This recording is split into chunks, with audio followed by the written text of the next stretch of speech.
There are 4 things you can do that research has shown to reduce the plaque inside the arteries, and I'm going to go over each and every one of them. Now, my name is Dr. Story. I've been a doctor of chiropractic for over 28 years. I'm going to give you realistic advice based on my experience and based on the scientific literature. These are things that I suggest to patients so that they can benefit their own health. It does take some work on your part, but it's worth doing. So let's just get into number 1, and that is to lower your LDL or your ApoB. It's ironically more important to lower the LDLs than to raise the HDLs. If you can do both at the same time, that's even better. Now, there's many ways to do this. One way, obviously, is to take statins. The other option is to use nutrition, and that is where I come in. Many people come to me and have problems with statins. They've tried many different statins, they get side effects, and they're worried about it, so they want to improve their health. What I recommend is to do a number of things. You're going to eat foods that are high in potassium and high in magnesium. Now, all it takes is a simple Google search, and I've had many videos on my channel going over all the different foods that have potassium and magnesium in it. Potassium and magnesium, potassium in particular, significantly lowers blood pressure. In fact, some drugs actually will raise your potassium levels so much that your doctor doesn't want you eating any other potassium foods. That's the mechanism by how it works. Magnesium in particular is an electrolyte and a mineral all at the same time. It functions in many different ways.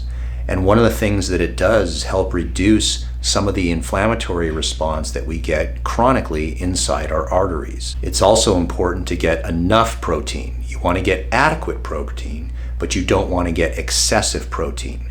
Excessive protein will start to be challenging to the kidneys, and the kidneys play a major role in lowering our blood pressure and chronic inflammation. Many foods, particularly red meats, should be eaten sparingly because they contain arachidonic acid, which raises our inflammation. In addition to that, you want adequate amounts of fat.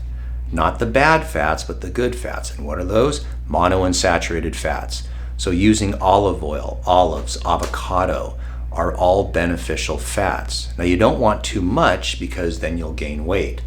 So you're not eating zero fat, but you're not eating too much fat. You're not eating low protein, but you're not eating excessive amount of protein. You're eating the right types of foods to give you all the minerals and nutrients that your body needs to be healthy.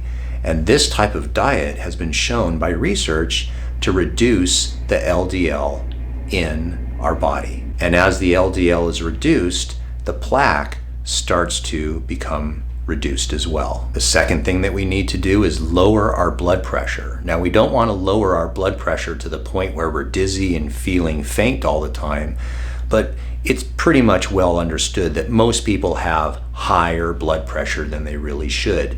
So by doing things that reduce our blood pressure, you can significantly reduce the strain on the arteries and the resulting chronic inflammation. The inner lining of our arteries, called the endothelial cells, become strained when there's an excessive amount of pressure.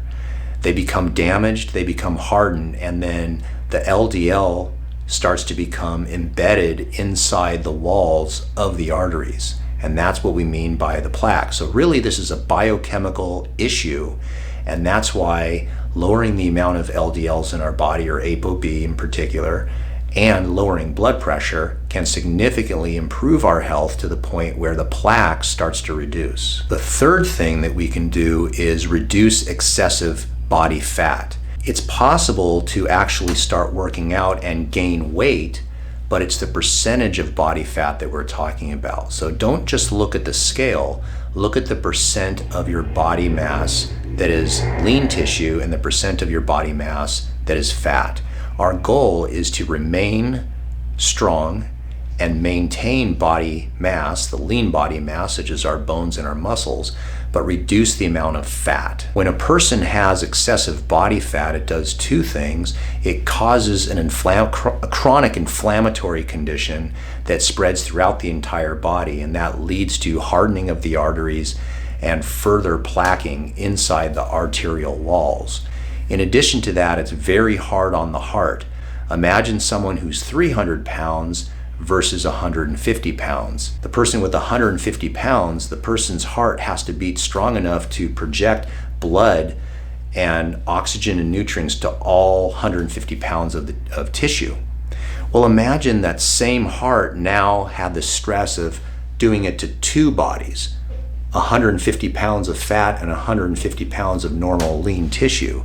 Now you can see that the heart can become excessively worked, and the chronic inflammation combined with it can lead to atherosclerotic plaques. The last component, number 4, is exercise. Exercise has many benefits on our hormones and on some gases inside the blood vessels, particularly nitric oxide. Nitric oxide is a gas that's developed inside the endothelial wall, and when you exercise appropriately, the body will produce more of this nitric oxide, which allows the blood vessels to expand and dilate and lower the blood pressure. In addition to that, exercise uses glucose from our blood, so it reduces our glucose levels or our blood sugar. In addition to that, cardiovascular exercise, if you do it right, if you do it with a steady state, your body will become more efficient at burning fat as energy sources. Thus, you have many benefits. You're going to be losing weight, which we just discussed. You're going to be losing your blood pressure problems, which we just discussed. And exercise also has a hormonal effect that reduces the LDL. So exercise encompasses all these things. However, because the removal of atherosclerotic plaques is really a biochemical issue, exercise is a physical activity that has biochemical solutions, but the other first 3 are probably the most important. You are not going to exercise away a bad diet and so forth. So doing all 4 of these is very beneficial.